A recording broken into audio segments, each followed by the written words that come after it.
American fighter planes based in England, operating in the skies of Western Europe against the German Air Force.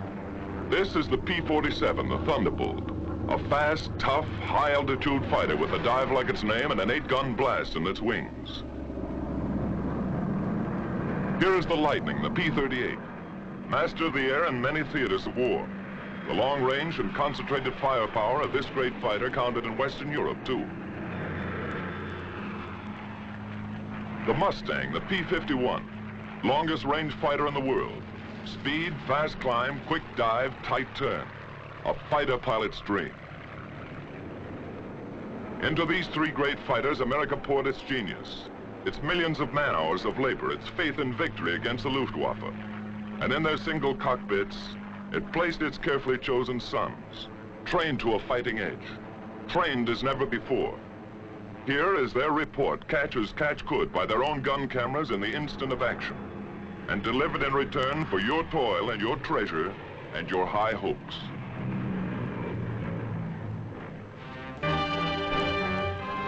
This is a Thunderbolt base in East Anglia on the east coast of England, one of many such bases from which our fighter planes swarmed up into the far red yonder of battle to the east. Their main job, although they struck many other blows, was to escort and protect our heavy 4-engine bombers, the big friends, against the Focke-Wulf 190s, the ME 109s, and the enemy's rocket-lobbing twin engines, Ju-88s, ME 210s, 410s, and others, to attack them whenever, wherever, and in whatever strength they appeared. Our direct challenge for control of the air. Trucks bring the pilots from the field to the squadron dispersal hut for intelligence interrogation after the mission. Coffee and sandwiches if they want it. Little action today, just a routine escort. You saw 4 190s on the field. That's right. Harry saw them, too. I think it was this field, Jack, farther west. We made the 180 here and flew about 2 minutes on 340. Well, that's about 15 miles south of Hanover. We thought that field was knocked out. They seem like ordinary American boys, but look a little closer. Now they pile in a Jeep and ride to chow. They have Jeeps enough, but they like it this way. They kid a lot, high-spirited. And later they relax and enjoy the not-too-frequent sunlight. Unless some joker is present, and he usually is.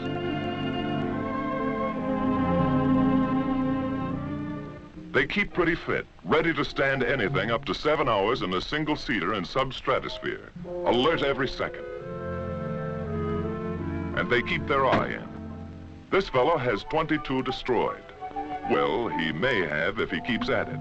And they won't be clay pigeons.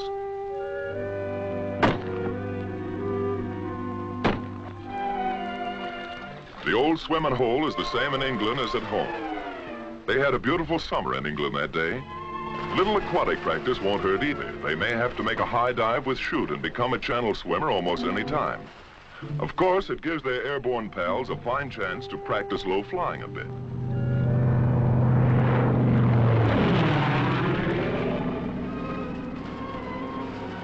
The swimmers take no chances on this buzz job. Maybe they're learning not to get behind the 8 ball here. Put the 6 in the corner. Getting in shape for Wimbledon in a small way. Good shot. Keep your eye on the little white ball, Eddie. Keeping up with their crooning, naturally. May need that in the good old by and by. Everybody's favorite newspaper in this town. What goes on in New Guinea, China, and Luzon? What's happening at home? Best of all is their comradeship. Fellows who are trusting one another with their lives in this teamwork war learn to be friends. Somewhere else in England, and another day, from deep sweeps into enemy territory, a weather reconnaissance plane flies in. Its reports are cross-checked with many others, writing the destiny of today or tomorrow in atmospheric pressure lines. Fair in this theater means not impossible, and weather is almost enemy number 1. At 8th Air Force, General Doolittle discusses fighter protection. The 8th Fighter Command will give fighter cover, 2 targets, and back from the targets. desirable that we peel off as many fighters as possible to come down east of the Ruhr and straight ground targets. How many do you want to peel off? Well, General, we're spreading over a pretty wide area there. I'd recommend very seriously that we hold all sweeping to a minimum. All right. Go ahead and send that over to the 8th Fighter Command. Yes, sir. The bomber plan, timing, altitudes, forces, course, and targets have reached the Combat Operations Room at Headquarters 8th Fighter Command. Major General Kepner commanding. Now the General and his Chief of Staff, Brigadier General Griswold, come in to inspect and discuss the plan of escort. Colonel Burns, operations, determines what group shall fly. Colonel James decides their disposition. Colonel Callahan, intelligence, estimates where and when the enemy will intercept. It's an intricate scientific plan, based upon information from many sources, and upon the route and location of the target. Then a field order goes out to the fighter wings, and through them to the fighter groups and squadrons which they control. This command supports 1st and 2nd Bomber Forces. 62nd Group P-47s will escort heavy bombers over enemy coast through target to limit of endurance. All observations will be reported over RT. The field order is received at the fighter base by the duty officer in group operations. He checks the field order for the group rendezvous time with the bombers. He calls maintenance, armament, and others. And in the still dark hours of the morning, a squadron intelligence officer shakes the pilots out of their deep sleep. Briefing at 6:30.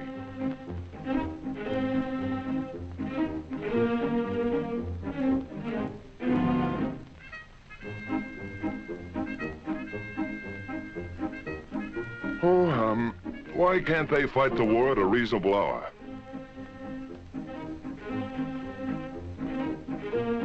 Wake up over there if you want any breakfast. There's a show on. Crews, meantime, are warming and priming the aircraft. The crews are a vital part of this show. Tune their kites to fighting pitch. Going places as always, long-range wing tanks are fitted.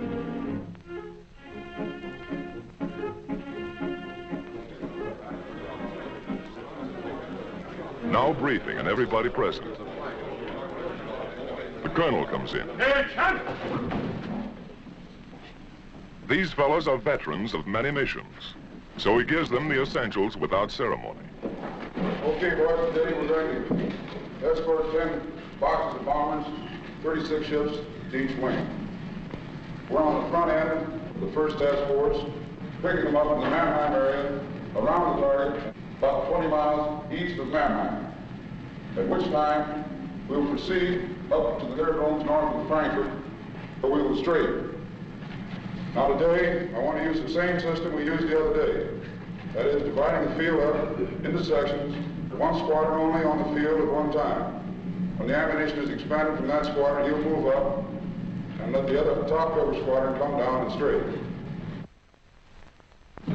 Okay, boys, we'll start engines at 8:50, take off 8:58 to 9:06, rendezvous with the big friends 11:04, escort until 11:24, strafe until 12:16.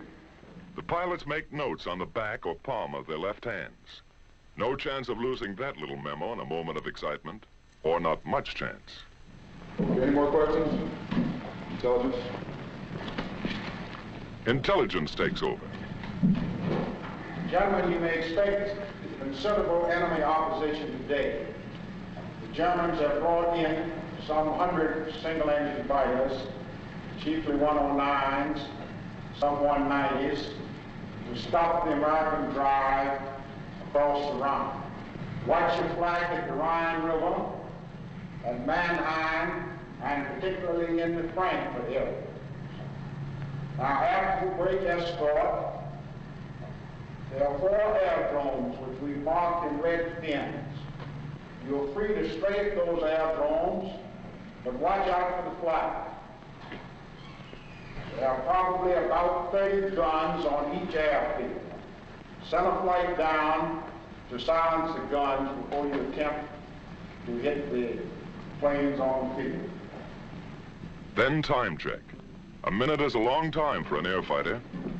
In 10 seconds, the time will be exactly 0658. Good luck, man.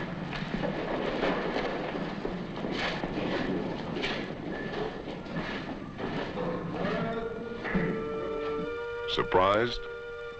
These fellows know what's at stake. Each man takes his emergency kit and empties his pockets. A scrap of paper might tell a big story to enemy intelligence if he has to bail out. Last but not least, each pilot picks up his chute and rubber dinghy on the way out. 20 minutes before takeoff time, trucks bring the pilots to their planes.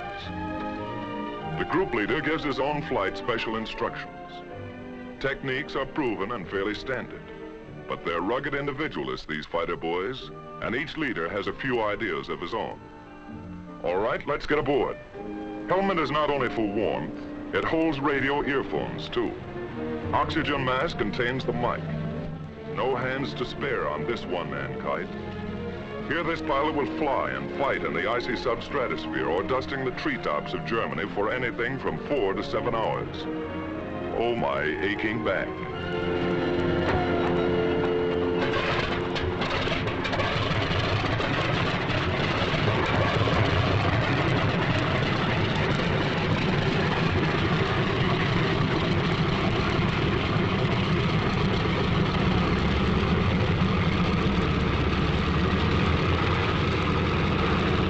All clear? Let's go. Takeoff by twos on the quarter minute. Element leader and his wingman. Expert takeoffs and landings are a point of pride with every squadron.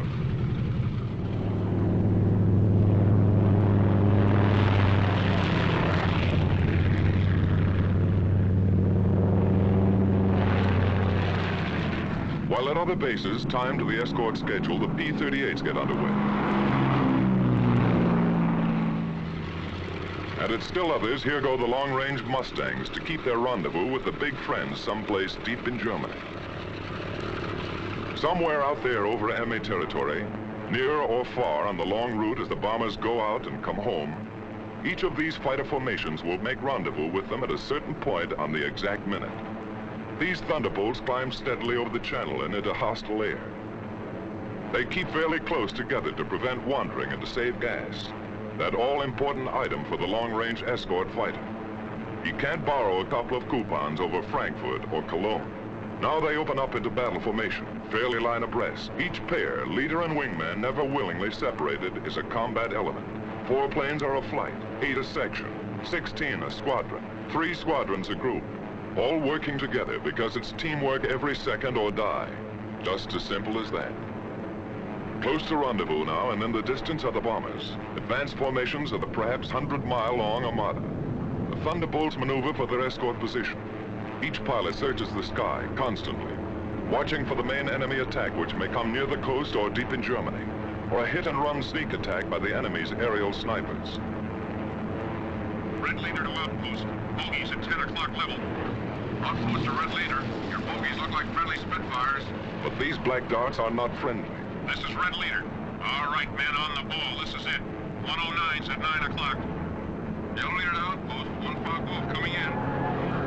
Outpost to red leader. Can we get them? It's our turn, Chief. Red leader to outpost. White flight drop tanks and attack. Red flight stay up for cover. Yellow flight continue to escort. Red flight gets rid of its long-range wing tanks before the fight. Then down they go. The sneak attackers try to run for it now, but the Thunderbolts are on them.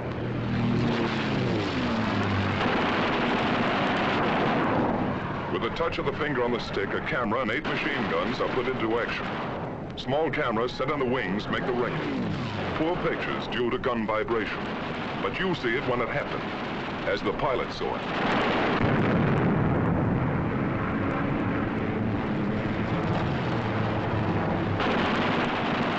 Armor-piercing incendiary 50 caliber ammunition makes a flash when it strikes, and how it strikes.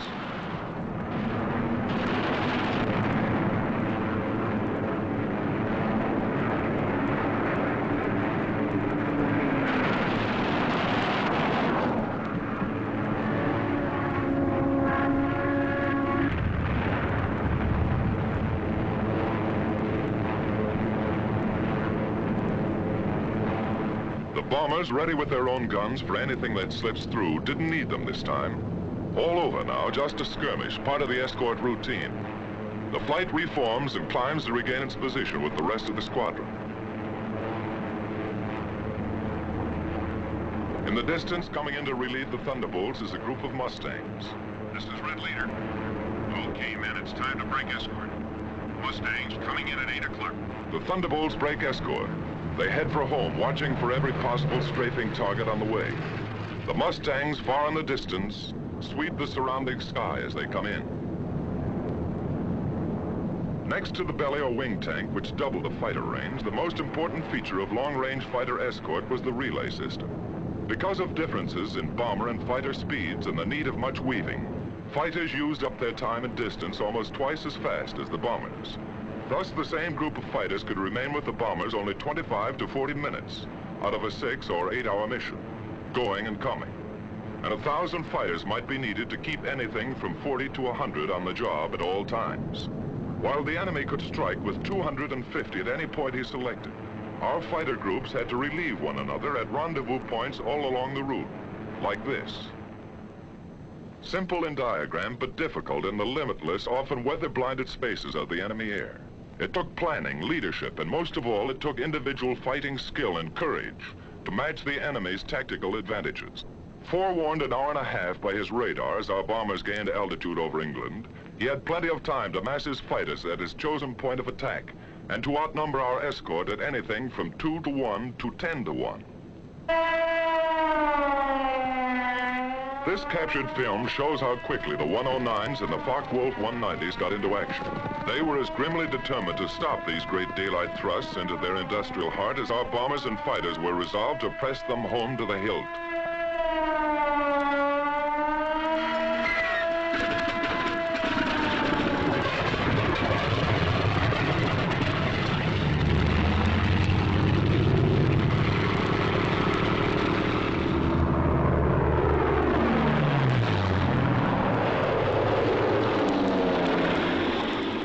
In Germany now, weaving ahead, above, below, and all around the bombers like a screen of destroyers protecting the main fleet. A group of escorting Mustangs watches every corner of the sky. They don't have long to wait.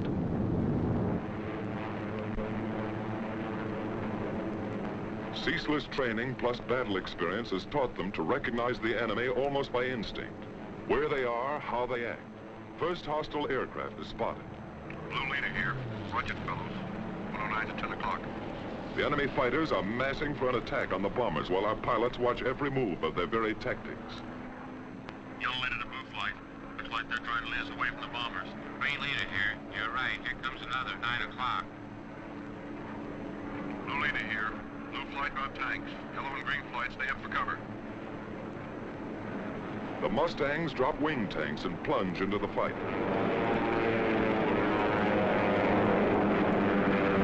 The head-on dive through the fortress's formation is a favorite. So fast sometimes and so many, our fighters cannot head all of them off. The Huns make a sneak attack on our bombers from behind. Some of them get in close, as this captured enemy gun camera film shows, and hammer our bombers with their 20 millimeters. It's punishing, but they shall pay. The Mustangs are in the thick of it, and the battle ranges all over the sky as other formations join in.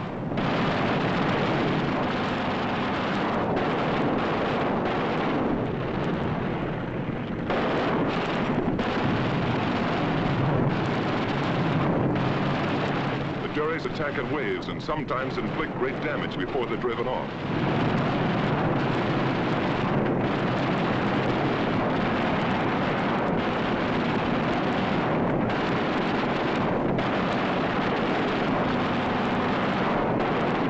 The B-17 catches fire and goes down in flames.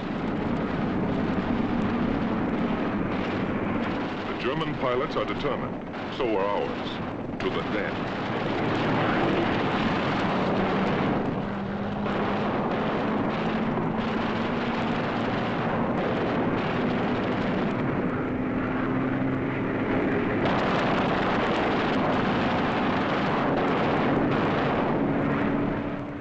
Tail shot off, but still going ahead.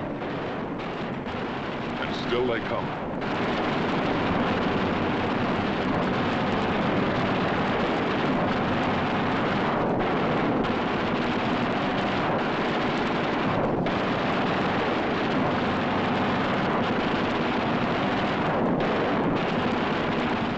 We lose another, but they cannot stop us. Our fighters, often heavily outnumbered, engage the enemy all over the sky. And this battle is only one of many.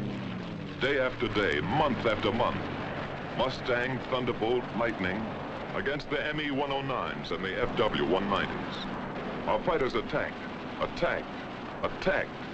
2 into 10, 6 into 50. They broke up the enemy's mass assaults. Then his shattered flights were pounced upon and destroyed individually. Our victory column soared at the rate of 4 to 1. Great and gallant days they were. Many new aces, many empty places. Victory, victory, death, victory, victory.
While our ever-increasing fleets of fortresses and liberators pressed relentlessly onto their targets, whenever attacked, they defended themselves with legendary gallantry and effectiveness.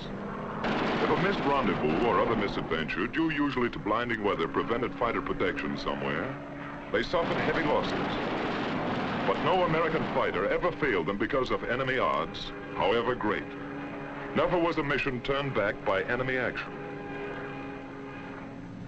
Our bomber and fighter losses, though strikingly less than the enemy's, were heavy. But the home front sent us more bombers and fighters, and more well-trained pilots, and our fleets grew mightier by the month. But the enemy first-line operational strength was maintained also. The great air battle of Europe was still undecided. In February 1944, there was a sudden change. Our fighters were ordered to range wider, even at some risk to the bombers, to seek the enemy instead of waiting for him, and above all, to follow him to his destruction. A gigantic fighter battle raged across the European skies with victories by our fighters alone of 60, 85, over 100 destroyed each day. The fight came down from almost invisible heights to the final decision, perhaps only a few feet above the ground. Enemy warplanes of every kind and in fantastic numbers were splashed all over the landscape of northwestern Germany and occupied Holland, Belgium, France.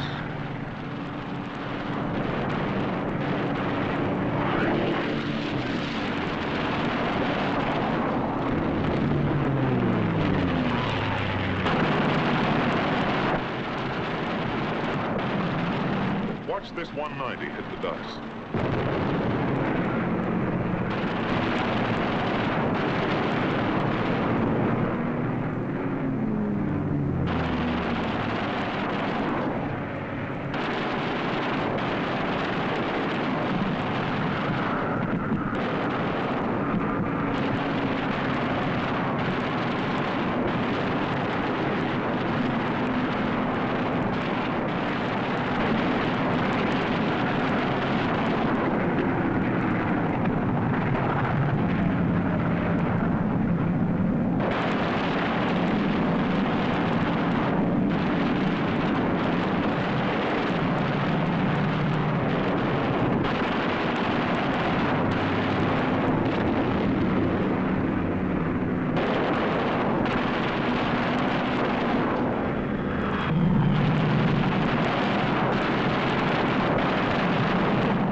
crucial battle.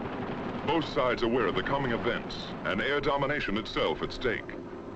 Once again, a better cause, better planning and leadership, better equipment, and beyond everything else, the know-how valor of our fighter pilots gave us victory. Only this time it was decisive. So many of his aircraft exploded over his own forests and housetops, or were driven, flaming wrecks, into the ground. So many of his famous fighter leaders met death at the hands of some grimly determined boy from Illinois, or Wyoming, or wherever, that his morale was shattered. His defense plan was smashed. The Luftwaffe cried, "Enough."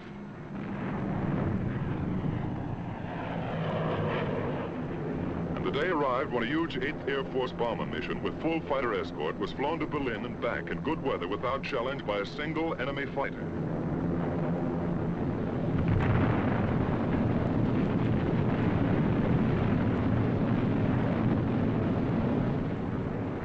Quickly now, our long-range escort fighters seized their opportunity. Since the enemy did not come up to fight, down they went to blast his planes to pieces and burn them on his own aerodromes all over Western Europe in the very heart of Germany. It was the most savage and devastating fighter ground attack on record. Returning from unchallenged escort duty and on many special missions, they burned his aircraft by hundreds, harried him from one airfield to another, forced on him a degree of dispersal ruinous to his efficiency. His frequently intense light flak, sheets of machine gun fire from flak towers and ground installation caused losses, heavy ones, 4 times as many as the same number of fighters would sustain in aerial combat. These are the films of the victors, and they do not show the cost. But our fighters never flinched, and by their fine courage, facing destruction in single-engine planes only a few feet above the ground, 500 miles from their bases, they smashed the heavily concentrated front-line operational strength of the German Air Force forever.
These jerry revetments could be attacked only through the front door.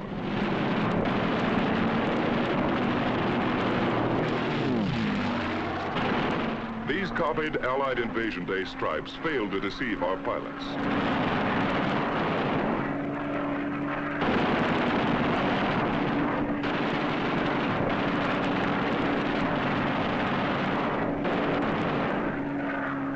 The enemy often dispersed his aircraft in the woods fringing his airdromes.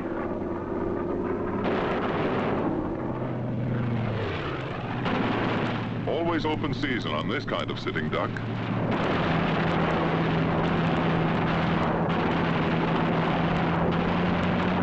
Watch this boy reef it around for another crack.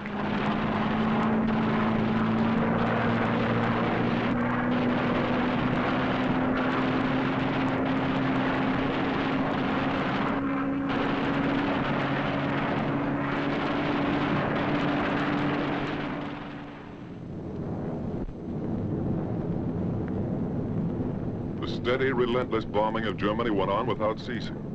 Against the enemy's occasional desperate efforts to intercept, we maintained fighter escort every step of the way. But the sky was ours, and another great opportunity was ours. His teeming, widespread, intricate transportation system. Feeding and supplying the great armies which he counted upon to throw our invasion forces back into the sea. Then something happened.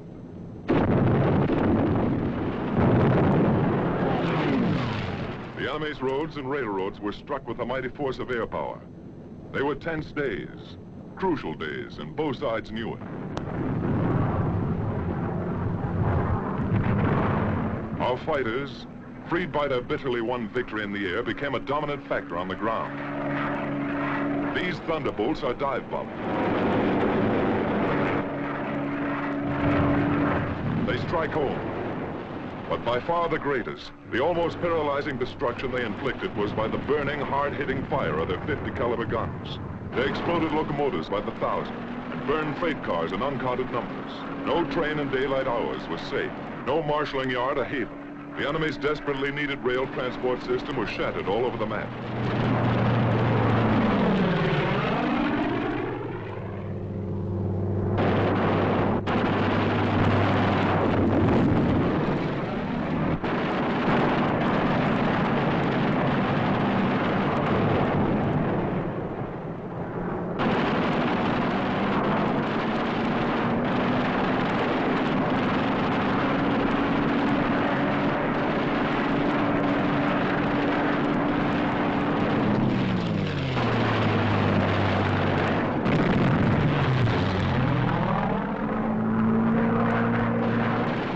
Tank goes up, one of many.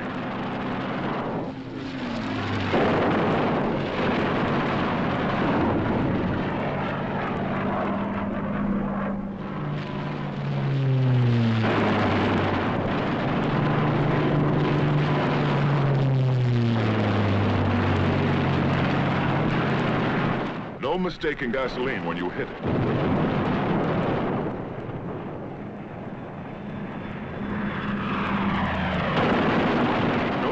Too small, even a single railroad car.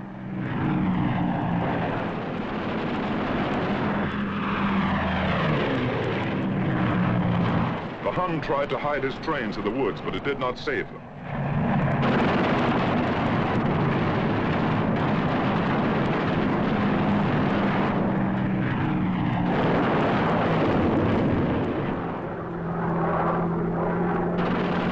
His diversion of traffic to slow-moving barges was no escape. The hail of our fighter fire swept the canals.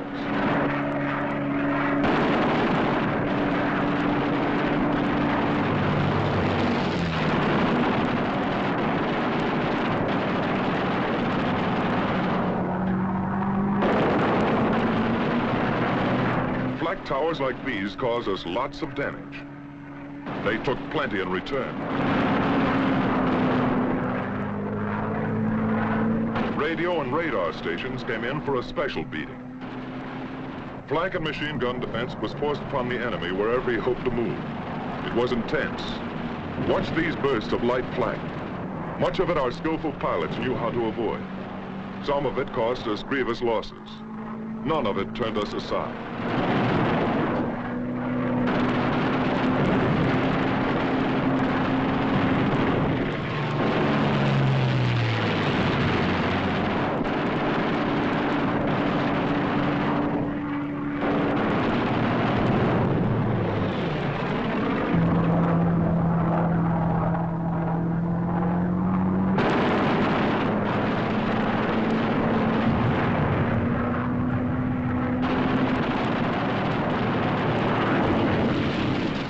enemy ammunition tried to run the gauntlet in vain. Watch this staff car of a high German officer. Was it Rommel? Could be. At the same time came such a scourge of road traffic as never before known. The enemy could move his convoys effectively only at night, was delayed and destroyed wherever he turned the wheel. What did this mean to the German armies in the West? How did it count on Invasion Day and the Battle of Normandy? Here is the picture of the enemy's transportation system as he was able to take it into the crucial test. Yes, this is the report our fighter pilots send back to you. The great armadas of our bombers sailing unhindered through the enemy air. Our gallant armies driving ahead without having to keep one eye cocked over their shoulders. Their gun emplacements unobserved.